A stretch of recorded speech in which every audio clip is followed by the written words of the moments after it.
আপনারা দেখছেন press 24 channel. আমাদের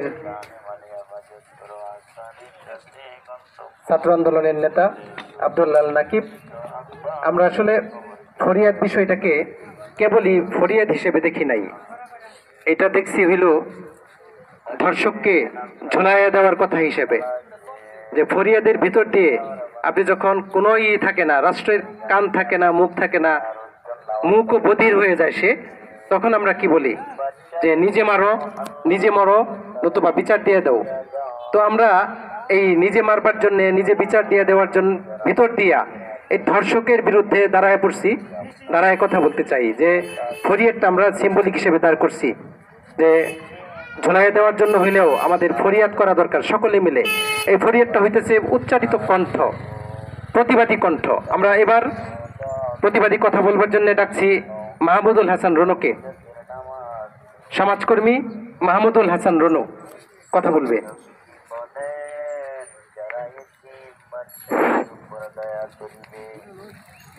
উপস্থিত সুধী, আসসালামু আলাইকুম রহমতুল্লাহ বারকাতুহু। রমজানের এই রহমতের দিনে আমরা যে বিষয়বস্তু নিয়ে এখানে দাঁড়িয়েছি, এটা বড় সেন্সিটিভ বিষয়টা, খুবই মারাত্মক বিষয়টা। কথা ও কবিতার মাধ্যমে দর্শকের বিরুদ্ধে ফরিয়াদ। আমার এই মুহূর্তে শুধু এই কথাই বলতে ইচ্ছা করতেছে, ধর্ষণ একটা সামাজিক অপরাধ, যেটা মানবাধিকার লঙ্ঘনও বটে। ভুক্তভোগী নিজে শারীরিক ও মানসিকভাবে ক্ষতিগ্রস্ত হয়, সেই সাথে সমাজেরও বিশেষ ক্ষতি হয়, যা ভাষায় বলার মতো না। আমরা এই এই অবক্ষয় থেকে মুক্ত পেতে হলে আমাদেরকে পারিবারিকভাবে, শিক্ষা প্রাতিষ্ঠানিকভাবে, সামাজিক প্রতিষ্ঠান থেকে নৈতিকতা শিক্ষা দিতে হবে। ধর্ষকের বিরুদ্ধে, ধর্ষকের বিরুদ্ধে শুভেচ্ছা সবাইকে। আজকে 9 মার্চ আমরা দাঁড়িয়েছি কথা ও কবিতায় ধর্ষকের বিরুদ্ধে ফরিয়াদ। ধর্ষণ একটা সামাজিক ব্যাধি, বাংলাদেশে এটা সর্বত্র আমরা বহুদিন যাবতে আমরা দেখছি, এটা নতুন কিছু নয়। এর আগেও আমরা বহুবার বিভিন্ন জায়গায় ধর্ষকের শাস্তির দাবিতে দাঁড়িয়েছি। নারীর প্রতি দৃষ্টিভঙ্গিটা এই ক্ষেত্রে আমাদের বোঝা লাগবে। ওই যে ঢাকা বিশ্ববিদ্যালয়ের জসীমউদ্দিন হলে মানিক 100টা ধর্ষণ করার পরে মিষ্টি বিতরণ করেছিল, আমরা জানি। বিপক্ষ দলকে ভোট দেওয়ার কারণে নোয়াখালী সুবর্ণচরে একটা মেয়েকে ধর্ষণ করা হয়েছিল, সেটা আমরা জানি। এক্ষেত্রে দৃষ্টিভঙ্গিটা বোঝা লাগবে। সেই সরকার বিদায় হয়েছে, শেখ হাসিনা সরকার বিদায় হয়েছে, এখন আমরা নতুন সরকারে আসছি, তারপরে আবার অন্য সরকার আসবে। এর আগে অন্য সরকার ছিল। দৃষ্টিভঙ্গিটা হচ্ছে এখানে ক্ষমতার বিষয়, যে আমি একজন প্রভাবশালী মানুষ, আমি ধর্ষণ করব, ধর্ষণ করছি, কিন্তু ধর্ষণ ছাড়াও সে নানাবিধ অপরাধ করছে, তার বিচার হচ্ছে না। অর্থাৎ এখানে পাশাপাশি চলে আসে সুশাসনের যে বিষয়টা, আইনের যে শাসনের বিষয়টা চলে আসে।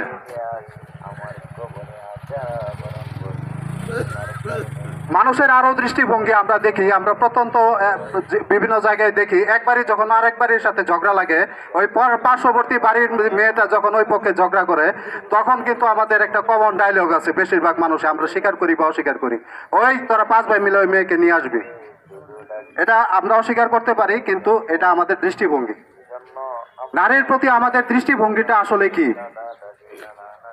আমাদের যে দৃষ্টিভঙ্গি, আমাদের যে সমাজ ব্যবস্থা, এটাই ধর্ষকের উৎপাদন করে।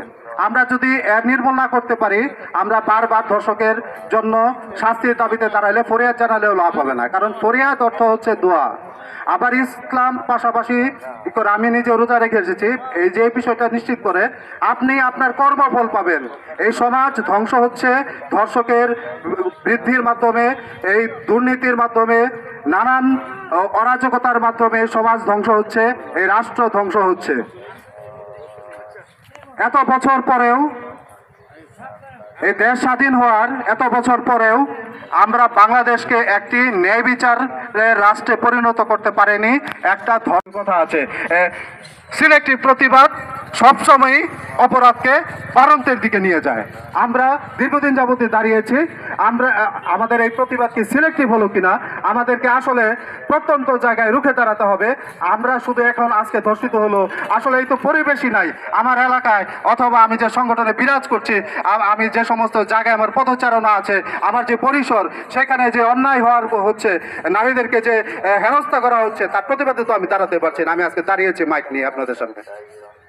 আমি যখন আমার পরিসরে আমি যে আমার যে আদালত, আমার যে অফিস, আমার যে পরিবার, আমার যে আত্মীয় স্বজন, আমার যে এলাকার, আমার যে বাজার রাস্তাঘাট, এই সমস্ত জায়গায় যখন অন্যায় হবে, সমস্ত অন্যায় পাশাপাশি মেয়েদেরকে যখন হেনস্থা করা হবে, তখন যদি আমি তার প্রতিবাদ করতে পারি এবং আমার সাথে সাথে যদি লোকজন এগিয়ে আসে, তখন এটা সমাজে কাজ হবে। আর না হলে এই সিলেক্টিভ প্রতিবাদ এবং অপরাধ পাশাপাশি চলতেই থাকবে।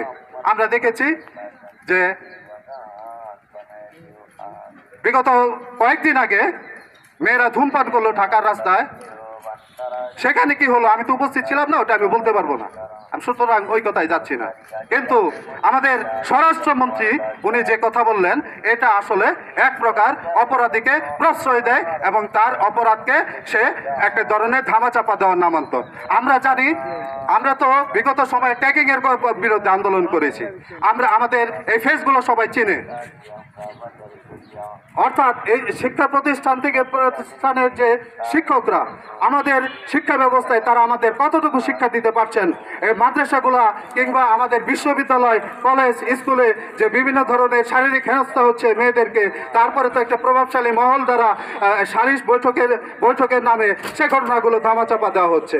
নারীরাও নানান রকম, সে যখন আদালতে যাচ্ছে তার বিচার পাচ্ছে না, সে যখন রাস্তাঘাটে চরমভাবে হেনস্থার শিকার হচ্ছে, তখন ভাবছে এই অভিযোগ আর করা দরকার নাই। তার যে বান্ধবীটা আছে, সে যখন এরকম একটা হেনস্থার শিকার হয়েছে অথবা অপরাধের সম্মুখীন হয়েছে, সে তাকে বলছে আমার অমুক কিংবা আমার পরিচিত অমুক সে গিয়েছিল আদালতে ন্যায় বিচার চাইতে, অথবা বিশ্ববিদ্যালয় প্রশাসনের কাছে, অথবা এলাকাবাসীর কাছে, মাদ্রাসা প্রশাসনের কাছে, সে বিচার তারা পায় নাই। প্রকারান্তরে তাদের পরিবার বিপন্ন হয়ে গেছে। সুতরাং এই অপরাধের জন্য তোমরা অভিযোগ করো না। এই যে বিষয়টা, অর্থাৎ সে এইখানে অভিযোগ করবে, পাশাপাশি আদালত থেকে তার ন্যায় বিচার নিশ্চিত হবে, থানা পুলিশ তার হয়ে কাজ করবে, এটা তো নাই। আর থানা পুলিশে গেলে এটা কোনো সময় মনে হয় না বাংলাদেশে কোনো সরকার বদল হয়েছে। বাস্তবতা যেটা, থানা পুলিশে গেলে মনে হয় বাংলাদেশে সবসময় একই সরকার আছে। থানা পুলিশের চোখ, যে দারোগার চোখ, এসআইয়ের চোখ দেখার পরে একজন মেয়ে তার এমনিতেই তার অবস্থা খুব কাহিল হয়েছে যে কোনো লোকেরই। যখন সাধারণ মানুষ থানায় কিংবা পুলিশের কাছে যে তার যে কোনো অপরাধের বিচারের জন্য যায়, তখন তাদের যে বিচার ভঙ্গি যদি প্রভাবশালী মহলের নাম শুনলে তারা মামলা নিতে চায় না, অথবা মামলা নেওয়ার সময় তারা উৎকোচ দাবি করে এবং তারা যে ধরনের উল্টা আরো যে প্রশ্ন করে, যে গিয়েছে মনে হয় বিচার চাইতে, সে নিজে একটা অপরাধ করেছে। অর্থাৎ এই ক্ষেত্রে আমাদের যে শিক্ষার যে দৃষ্টিভঙ্গি, মেয়েরা যে বিশ্ববিদ্যালয়, স্কুল, কলেজে পড়ে, পাশাপাশি মাদ্রাসায়ও পড়ে, কোনোটাই এড়িয়ে গেলে আপনি পারবেন না, তাহলে এটা সিলেক্টিভ প্রতিবাদ হয়ে যাবে। আপনাদের সর্বত্রই বলতে হবে, আমার বিশ্ববিদ্যালয়ের ছাত্রীটা, আমার মাদ্রাসার ছাত্রীটা, আমার স্কুল কলেজের ছাত্রীটা, অথবা যদি ছাত্র হয় সে যদি অন্যভাবে শারীরিকভাবে হেনস্থা হয়, সেটার অভিযোগের বন্দোবস্ত থাকতে হবে। পাশাপাশি থানা পুলিশ, আইন আদালতে সুবিচারের বন্দোবস্ত থাকতে হবে। যদি না হয় তাহলে এই প্রতিনিয়তই আমাদের চারপাশে আমরা ধর্ষণ হয়, আমরা কিছু কিছু ক্ষেত্রে জানতে পারি, বেশিরভাগ ক্ষেত্রে জানতে পারি না। সালিশি বৈঠকের মাধ্যমে সমস্ত ঘটনায় আসলে ধামাচাপা পড়ে যায়। অর্থাৎ মোট কথা যেটা, আমাদেরকে অভিযোগ করার ক্ষেত্রে এক্ষেত্রে এবং পাশাপাশি আমরা যে বিশ্ববিদ্যালয়ে পড়াশোনা করেছি, আমি নিজে একটা শিক্ষা প্রতিষ্ঠানে পড়েছিলাম এক সময়, পাশাপাশি যদি আমার ওই যেই মেয়েটা বিশ্ববিদ্যালয়ে শারীরিকভাবে হেনস্থার শিকার হলো, তার শিক্ষক যদি তার পাশে না দাঁড়ালো, যে মাদ্রাসায় একটা মেয়ে অপরাধের শিকার হলো, সে শারীরিকভাবে হেনস্থার শিকার হলো, তার মাদ্রাসা পরিচালনা বোর্ডের একজন সদস্য অথবা তার একজন শিক্ষক, তার একজন প্রতিবেশী যদি তার পাশে না দাঁড়ালো, সে কিভাবে সাহস করে অভিযোগ দায়ের করবে? সে কোথায় ন্যায় বিচার পাবে? থানা পুলিশ আইন আদালত যদি মেয়েটার পাশে না দাঁড়িয়ে উল্টো বিত্তশালী পরিবার অথবা ক্ষমতাশালী সংগঠন ব্যক্তির পিছনে যায় দাঁড়িয়ে যায়, তাহলে কিভাবে ন্যায় বিচার নিশ্চিত হবে? আসলে মূল কথা হচ্ছে আমাদের যে দৃষ্টিভঙ্গি, আমাদের বর্তমানের বাংলাদেশের পুরুষদের দৃষ্টিভঙ্গি ধর্ষকের জন্ম দেয়। আমাদের দৃষ্টিভঙ্গির পরিবর্তন করতে হবে। ওই ডান পাশ দিয়ে যে মেয়ে যাচ্ছে, বাম পাশ দিয়ে যে মেয়ে যাচ্ছে, তার সাথে আমার বোন আমার স্ত্রীর খুব একটা পার্থক্য নেই। এটা বুঝতে হবে পুরুষদের। এটা যদি না বুঝলে কিছু করার নেই। প্রত্যেকটা মেয়েকে নিজের পরিবারের মতো দেখতে হবে। আর পাশাপাশি আজ মেয়েদের ক্ষেত্রে ন্যায় বিচার নিশ্চিত করতে হবে। আর এই যে আমি আমার আগে পূর্ব বক্তা বলে আব্দুল্লাহ নাকিব বলেছেন অর্থনৈতিক মুক্তির কথা, এটাও গুরুত্বপূর্ণ। অর্থনৈতিক মুক্তিও গুরুত্বপূর্ণ। মেয়েদের যে কর্মসংস্থানের ব্যবস্থা, পাশাপাশি তার যে স্বাবলম্বী হওয়ার বিষয়টা, এটা অবশ্যই গুরুত্বপূর্ণ। সবচেয়ে বেশি গুরুত্বপূর্ণ হচ্ছে আইনের শাসন নিশ্চিত হওয়া। আইনের শাসন যদি সুনিশ্চিত না হয় তাহলে সমাজে অপরাধ বেড়ে যায়। আইনের শাসনটাকে এমন হতে হবে যেন এই যে বৈষম্য বিরোধী কথা বলেছি না, অর্থাৎ একজন রিক্সাওয়ালা থেকে শুরু করে একজন মন্ত্রী কিংবা একজন ডিসি সকলেই যখন অভিযোগ জানাতে যাবেন থানায় অথবা আদালতে, তারা যখন ন্যায় বিচারের জন্য যাবেন, সকলকে এক দৃষ্টিতে দেখার যে ব্যবস্থা সেটা নিশ্চিত করতে হবে। সেই মন মানসিকতা লালন করতে হবে। পাশাপাশি বলবো, এই যে বর্তমান সময়ে বলছি, যদি এখন থেকে আজকে থেকে যদি কোন মন্ত্রণালয় যদি অপরাধকে প্রশ্রয় দেয়, তার জন্য ক্ষমা প্রার্থনার ব্যবস্থা করতে হবে। প্রয়োজনে আমি এর আগেও বলেছি যে আপনি যদি এই ধরনের কথা বলেন তাহলে প্রয়োজনে আপনি ক্ষমতা ছেড়ে চলে যান। আশ্চর্যজনকভাবে স্বরাষ্ট্রমন্ত্রী জাহাঙ্গীর সাহেব উনি যে কথা বলেছেন সেটা কিছুটা অপরাধকে আড়াল করে। আমি আর কথা বাড়াতে পারবো না, আমার পরেও বক্তা আছেন। আমি মোট কথা বলতে চাই, আমাদের সকল শিক্ষা ব্যবস্থা থেকে শুরু করে সমস্ত জায়গায় অ্যানালাইসিস করতে হবে কিভাবে সমাজ থেকে ধর্ষণকে বাদ দেওয়া যায়, কিভাবে সমাজকে ধর্ষণ মুক্ত করা যায়। পাশাপাশি আইনের শাসন নিশ্চিত করতে হবে, ন্যায় বিচার নিশ্চিত করতে হবে। আপনারা সবাইকে সর্বত্র যিনি শারীরিকভাবে, মানসিকভাবে অথবা যে কোনোভাবে হেনস্থার শিকার হয়েছে তার পাশে দাঁড়াতে হবে। ধন্যবাদ। আমি আমার কথা এখানে শেষ করছি। সেই ফরিয়াদ, সেই প্রতিবাদ, এই প্রতিবাদী ফরিয়াদে আমরা একে একে কথা বলছি। আমি রিক্সাওয়ালা দু একজন ভাইকে বলতেছিলাম যে একটু কথা বলেন। তারা বলতেছে যে আপনারা বলতেছেন তাতেই লাভ হয় না, আমরা বলে লাভ কি? মানে এই যে বার্তাটা চলে যাওয়া, যে যারা আন্দোলন করতেছে, যারা উচ্চবিত্ত মানুষ, তাদের আন্দোলনে কাজ হয় না, একজন রিক্সাওয়ালার আন্দোলনে কাজ হবে কি? কথায় কাজ হবে কি? তো এইটা যখন তার ভিতরে চলে গেছে, সে কিন্তু তখন ফরিয়াদ জানাইতেছে উপরে যে আমার মা বোনকে যারা ধর্ষণ করতেছে, নানাভাবে অত্যাচার করতেছে, তাদের ফরিয়াদ আমরা জানাই। কিন্তু আমরা এই মুখ ও বধির রাষ্ট্রকে বারবার বলি যে এখানে লেখাও আছে যে হে মূলা ঝুলানো রাষ্ট্র, তোমরা যতই লাফাও ফালাও চতুর্বুদুর করো, জনতায় ফাটা কেষ্ট। তো এবার আমরা কথা শুনবো কবি শরৎ সেলিমের কাছ থেকে। কবি শরৎ সেলিম বলবে মূলা ঝুলানো নিয়ে। ধর্ষকের বিরুদ্ধে প্রতিবাদ। সমসাময়িক এই যে ঘটনাটি ঘটেছে, শিশুকে ধর্ষণ করা হয়েছে, আসিয়াকে ধর্ষণ করা হয়েছে।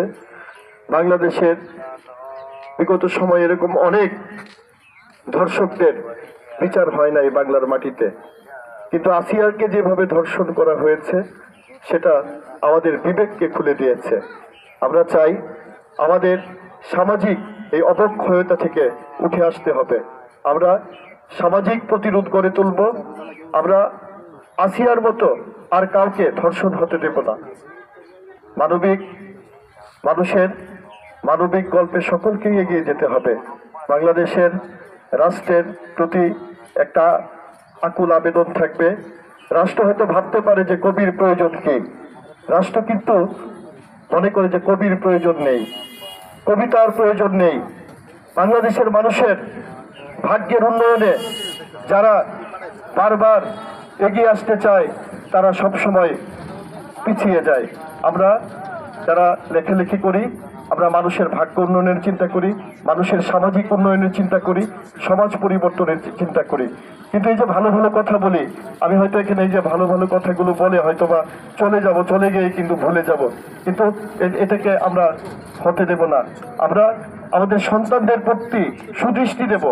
আমরা যে সামাজিকভাবে সচেতন হব, পারিবারিকভাবে সচেতন হব, এখন যে সময় পড়ছে এই সময়ের মধ্যে কিন্তু আমরা কাউকে বিশ্বাস করতে পারি না। আমরা চাচাকে বিশ্বাস করতে পারি না, খালাতো ভাইকে বিশ্বাস করতে পারি না, মামাকে বিশ্বাস করতে পারি না। এই যে আমাদের ছোট ছোট বাচ্চাগুলো যে আছে, এরা যে বড় হচ্ছে, এদেরকে কারো কুলে দিতে গেলেও আমরা ভয় পাই। আমরা এই আসিয়ার ধর্ষকের প্রতি গভীর প্রতিবাদ জানাচ্ছি। আমরা চাই সরকার যেন একে আইনে আওতায় এনে দৃষ্টান্তমূলক শাস্তি দেন, ফাঁসি দেন। আমরা চাই আসিয়ার হত্যাকারীদের, ধর্ষণকারীদের ফাঁসি হোক। আমি একটি কবিতা পড়ছি, ছোট্ট কবিতা। কবিতার নাম দাঁত।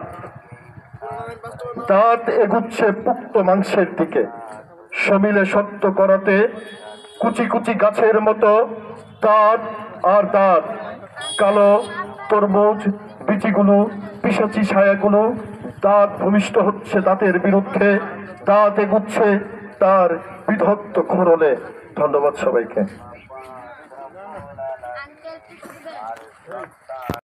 আমরা কথা শুনছি, ফরিয়াদ জানাইতেছি।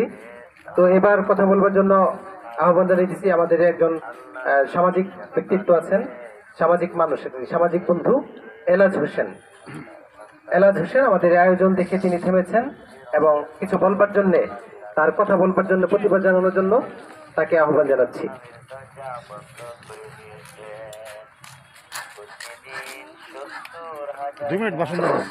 বিসমিল্লাহির রহমানির রহিম। এখানে লেখা আছে যে মোলা ঝুলানো রাষ্ট্র জনৈতে পাটাকেষ্ট। এই লেখার সাথে আমি একমত, কারণ আমরা অধিকাংশ সময় দেখতে পাই যে দর্শন করেও তারা এই মোলা ঝুলানো রাষ্ট্রের যে ঊর্ধ্বতন কর্মচারী কর্মকর্তাগণদের ফাঁদে ফেলে তারা সবসময় রেহাই পেয়ে যায়। গতকালকেও দেখলাম যে সমাজ কল্যাণ উপদেষ্টা মন্ত্রী, ওনার নাম মহিলাই জানি, ওনার নামটা আমার স্মরণ নেই, উনি বলতেছেন যে একজন সরকারি ঊর্ধ্বতন কর্মচারী কর্মকর্তা উনি দর্শন করেছেন, ওনার আত্মীয় স্বজন দর্শন করেছে। কিন্তু উনি বলতেছেন যে উনি এত বড় মাপের একজন অফিসার, ওনার রেহাইয়ে এই দর্শন নাকি ছাড়া পেয়ে গেছেন। কি আশ্চর্য বিষয়! একজন দর্শন করে কিভাবে ছাড়া পায় মানুষ? একজন মন্ত্রী সেই কথা বলে। আসলে সবসময় আমরা দর্শনের বিচার এই মোলা ঝুলানো রাষ্ট্র করতে পারে না বিদায় দর্শন দিনতে দিন বেড়েই যাচ্ছে। আমরা চাই প্রতিটা সমাজের প্রতিটা অংশে যেন এই ধরনের প্রতিবাদ হয়, আর সবসময় আমরা যেন সেই প্রতিবাদের অংশগ্রহণ করতে পেরে এই দর্শনের বিচার যেন বাংলার মাটিতে হয়, সবসময় আমরা এই কামনাই করি রাষ্ট্রের। অবশ্যই সেই দিক গুরুত্ব দেওয়া উচিত রাষ্ট্রের। দর্শনের শাস্তির বিধান আমরা সামাজিক যোগাযোগ মাধ্যমে দেখছি যে ধর্ষণের শাস্তি মৃত্যুদণ্ড কার্যকর করার জন্য সবাই বিনীতভাবে অনুরোধ করছে। সেটি যেন হয় এই রাষ্ট্রের কাছে আমার এই প্রত্যাশা। সবাইকে ধন্যবাদ। আমাদের আজকের এই ফরিয়াদ, আমরা বলেছিলাম যে ইফতারের আগে আমরা ফরিয়াদটা জানাবো, যেহেতু ইফতারের সময় হয়ে যাইতেছে। তো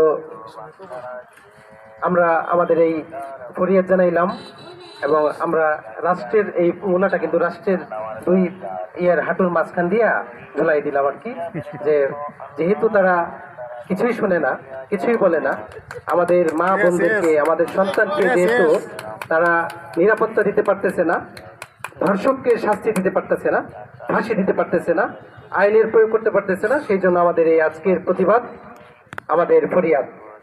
ধন্যবাদ সকলকে। আমার কাজ করে লই পা না